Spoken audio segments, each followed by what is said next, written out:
நான் சமீபத்திலே ஒரு புத்தகம் படித்தேன், சிறைச்சாலை சிந்தனைகள் என்று ஒரு புத்தகம்.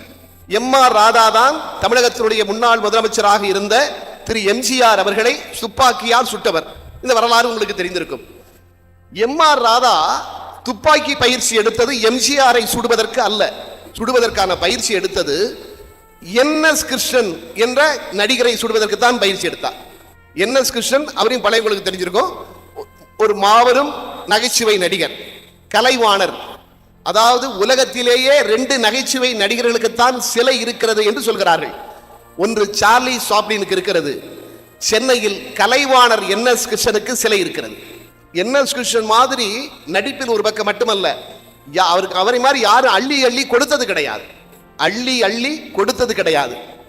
கண்ணதாசன் பாடுவார், தப்பியே பிறந்த நெஞ்சம், தாய் நெஞ்சம், பிள்ளை நெஞ்சம், செப்பரும் கொடையின் நெஞ்சம், தேனிலே தோய்ந்த நெஞ்சம், ஒப்பிலா மணியாம் எங்கள் உயர் கலைவாணர் கொண்ட நெஞ்சம், இப்புவி உடனால் மட்டும் இனி பிறர் காணா நெஞ்சம்.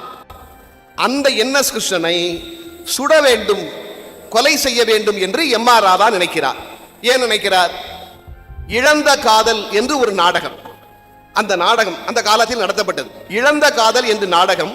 அந்த நாடகத்தில் ஜெகதீஷ் என்கிற பாத்திரத்தில் எம்.ஆர். ராதா நடிப்பார். எம்.ஆர். ராதா மாதிரி யாரும் நடிக்க முடியாது அந்த வேடத்திலே. ஒரு நாள் என்.எஸ். கிருஷ்ணன் வந்து அந்த நாடகத்தை பார்க்கிறார். எங்க பார்க்கிறார்? சேலத்தில் பார்க்கிறார். பார்த்துவிட்டு என்ன முடிவெடுக்கிறார்? இந்த நாடகத்தை திரைப்படமாக ஆக்கலாம். அது அந்த காலகட்டத்தில் வழக்கமாக இருந்தது. ஒரு நாடகத்தை பார்ப்பாங்க, அது நல்லா இருந்தால் அதை சினிமாவா எடுத்துருவாங்க. சிவலீலா என்கிற நாடகம் தான் திருவிளையாடல் என்கிற படமாக வந்து இப்படி சொல்லிக்கொண்டே போகலாம். என்.எஸ். கிருஷ்ணன் வந்து நாடகத்தை பார்க்கிறார். பார்த்துட்டு இதை நம்ம வந்து படமாக்கலாம் என்று முடிவு செய்து அந்த நாடகத்தினுடைய கொட்டகையினுடைய அதிபர் பேரு பொன்னுசாமி பிள்ளை, அவர் கூப்பிட்டு என்ன சொல்றாரு, இனிமேல் ஜெகதீஷ் பாத்திரத்தில் எம்.ஆர். ராதாவை நடிக்க வைக்க வேண்டாம், வேறு யாரையாவது போடுங்கள் என்று சொல்லிவிட்டு போய்விடுகிறார். நாடகம் பொள்ளாச்சியிலே நடக்கிறது. பொள்ளாச்சியில் எம்.ஆர். ராதாவை அந்த நேரத்தில் நடிக்க வைக்காமல் டி.எஸ். பாலையா, உங்களுக்கு தெரியும், அவர் ஒரு பழைய நடிகர், அவரை அந்த வேடத்திலே நடிக்க வைக்கிறார்கள். ஆனால் அரங்கத்திலே இருந்த மக்கள் அதை ஏற்றுக்கொள்ளவில்லை. எம்.ஆர். ராதாவை தான் எதிர்பார்க்கிறாங்க ஜெகதீஷ் என்கிற பாத்திரத்தில். டி.எஸ். பாலையா வந்தது அவங்க ஏத்துக்கிடல, சத்தம் இடுகிறார்கள், கத்துகிறார்கள், கதறுகிறார்கள். ஆனா டி.எஸ். பாலையா தான் நடிச்சார். அதே மாதிரி அந்த நாடகம் பொள்ளாச்சியில் அதற்கு பிறகு கோயமுத்தூரில் நடக்கிறது. கோயமுத்தூரிலும் எம்.ஆர். ராதாவிற்கு பதில் பஷீர் என்ற ஒருவரை நடிக்க வைத்தார்கள். சேலத்து பொள்ளாச்சியிலேயாவது சத்தம் போட்டுட்டு விட்டுட்டாங்க.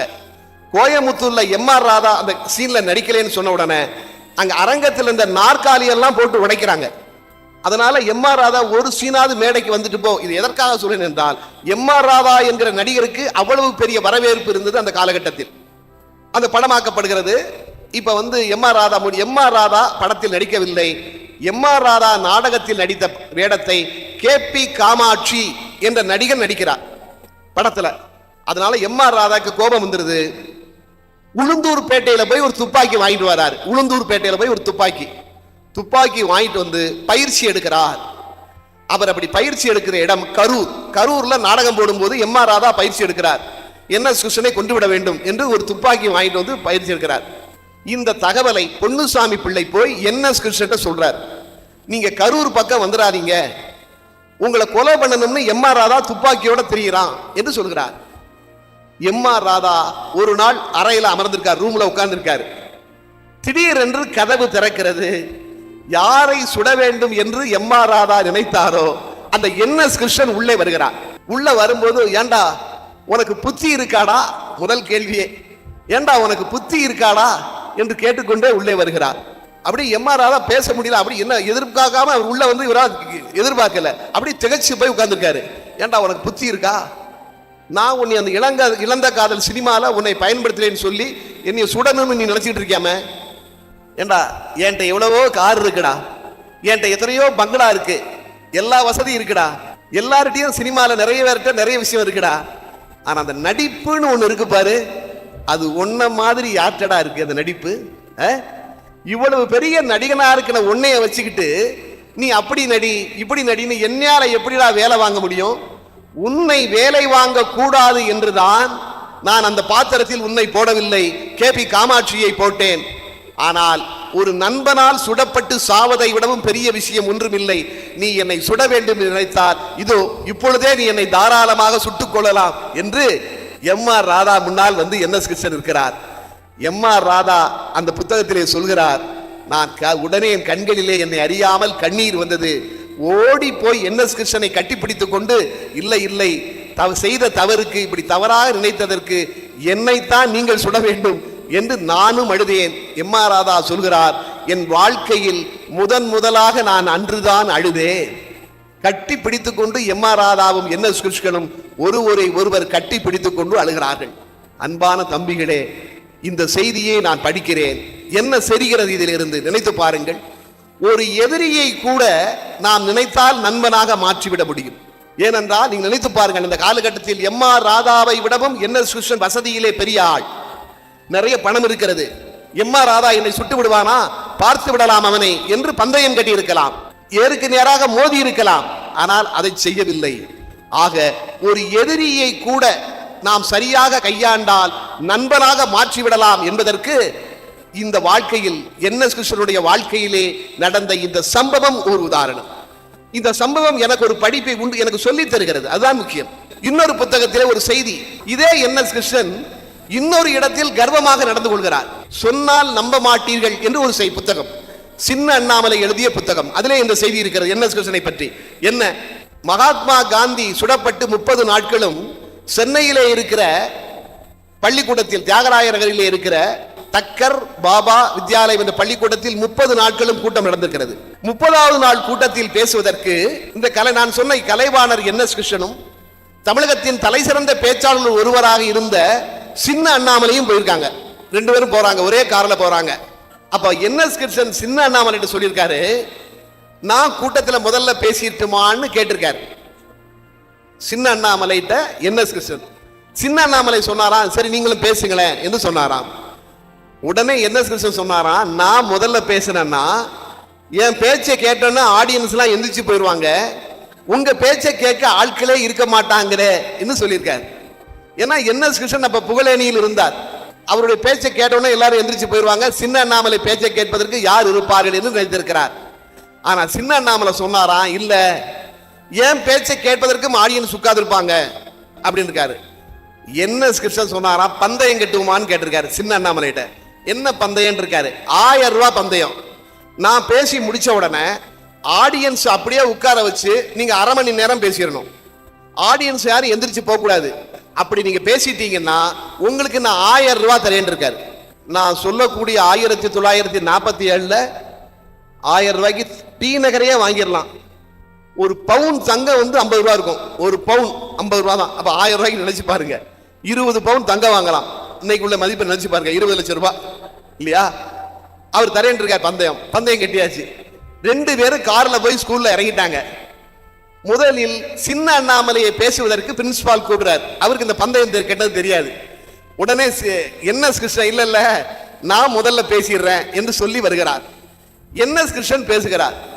பேசி முடிச்ச உடனே சின்ன அண்ணாமலை உட்கார்ந்துருக்காரு. பந்தயப்படி இவர் பேசி முடிச்ச உடனே சின்ன அண்ணாமலை 1/2 மணி நேரம் பேசணும். அப்பதானே பந்தயம், அதான் பந்தயம். என்.எஸ். கிருஷ்ணன் பேசி முடிச்ச உடனே சின்ன அண்ணாமலை வேக வேகமா மைக்கிட்ட வந்து, சங்கநாதம் கேட்குது, சாந்த காந்தி சத்தியத்தின் சங்கநாதம் கேட்குது, சங்கநாதம் கேட்குதுன்னு பாட ஆரம்பிச்சிருக்காரு. மக்களும் சங்கநாதம் கேட்குது, சங்கநாதம் கேட்குதுன்னு அவரோட பாடியிருக்காங்க. என்.எஸ். கிருஷ்ணன் போய் சீட்ல உட்கார்ந்துட்டாரு. சின்ன அண்ணாமலை 10 நிமிஷம் அந்த பாட்டை பாடியிருக்காரு. அடுத்து 20 நிமிஷம் பேலன்ஸ் இருக்கு. மக்கள் அப்படியே உட்கார்ந்துருக்காங்க. 10 நிமிஷம் அந்த பாட்டை பாடி முடிச்ச உடனே சின்ன அண்ணாமலை சொன்னாரா, அன்பர்களே, நீங்களும் நானும் அண்ணல் காந்தியின் பக்தர்கள், அதனால் நாம் இருவரும் சேர்ந்து கூட்டு பிரார்த்தனை செய்வோமான்னாரு. மக்கள்லாம் செய்வோம் செய்வோம் இருக்காங்க. ரகுபதி ராகவ ராஜாராம் பாட்டு, அது ஒரு 10 நிமிஷம் போயிருக்கு. சின்ன ரகுபதி ராகவ ராஜாராம் பாட மக்கள் பாட ஒரு 20 நிமிஷம் முடிஞ்சு போச்சு. இன்னும் 10 நிமிஷம் மக்களை உட்கார வைக்கணும். அப்பதான் பந்தயத்தில் ஜெயிக்க முடியும். இங்கதான் சின்ன அண்ணாமலுடைய விவேகத்தை நீங்கள் பார்க்க வேண்டும். சின்ன அண்ணாமலை உடனே மக்களை பார்த்து சொன்னாராம், அன்பர்களே, நானும் கலைவாணர் என்.எஸ். கிருஷ்ணனும் காரிலே வந்து கொண்டிருந்தோம். அப்பொழுது கலைவாணரிடத்திலே நான் சொன்னேன், ஐயா, கூட்டத்தில் நான் முதலில் பேசுகிறேன், நீங்கள் 2வது பேசுங்கள் என்று சொன்னேன். அதற்கு உங்கள் கலைவாணர் என்ன சொன்னார் தெரியுமா? ஏன் என்று கேட்டார். நான் சொன்னேன், நீங்கள் முதலில் பேசினால் நீங்கள் பேசி முடிந்தது மக்கள் எழுந்து போய் விடுவார்கள், என் பேச்சை கேட்பதற்கு ஆட்களே இருக்க மாட்டார்கள் என்று சொன்னேன். அதற்கு கலைவாணர் சொன்னார், அண்ணாமலை, இன்று கூட்டத்திற்கு வருகிறவர்கள் உங்களுக்காகவோ எனக்காகவோ வரவில்லை, எல்லோரும் காந்திக்காகத்தான் வருகிறார்கள். அதனால் நான் பேசிய பிறகு நீங்கள் பேசினாலும் உங்கள் பேச்சையும் மக்கள் முழுமையாக கேட்பார்கள் என்று உங்களுடைய கலைவாணர் சொன்னார். கலைவாணர் சொன்னதை போல நான் பேசி முடிக்கிற வரை நீங்கள் எல்லாம் அமர்ந்திருப்பீர்களா என்று கேட்டவுடன் மக்கள் அமர்ந்திருப்போம் அமர்ந்திருப்போம். உடனே NS கிருஷ்ணன் மைக்கு கிட்ட வந்து, இல்லை, அவர் மாற்றி சொல்கிறார். நான் தான் வருகின்ற பொழுது சொன்னேன், நான் முதலிலே பேசினால் என் பேச்சை கேட்டது மக்கள் எழுந்து போய்விடுவார்கள், உங்கள் பேச்சை கேட்பதற்கு ஆட்களே இருக்க மாட்டார்கள் என்று சின்ன அண்ணாமலையிடம் சொன்னேன். ஆனால் என்ன தெரியுமா, காந்தி பாடம் நடத்தி இருக்கிறார். யாருக்குமே கர்வம் வரக்கூடாது என்று இறந்த பிறகும் அண்ணல் காந்தி இன்று பாடம் நடத்தி இருக்கிறார் எனக்கு என்று NS கிருஷ்ணன் அந்த இடத்திலே சொன்னாராம். நினைத்து பாருங்கள் அன்பானவர்களே. இந்த செய்தி அதே NS கிருஷ்ணன் MR ராதா தன்னை சுடப்போகிறார் என்று தெரிந்ததும் அந்த இடத்திற்கு ஓடோடி சென்ற NS கிருஷ்ணன் இந்த இடத்தில் கொஞ்சம் நம்முடைய பேச்சைத்தான் மக்கள் கேட்பார்கள் என்று ஒரு எண்ணம் அவருக்கு வந்திருக்கிறது. அது வரக்கூடாது.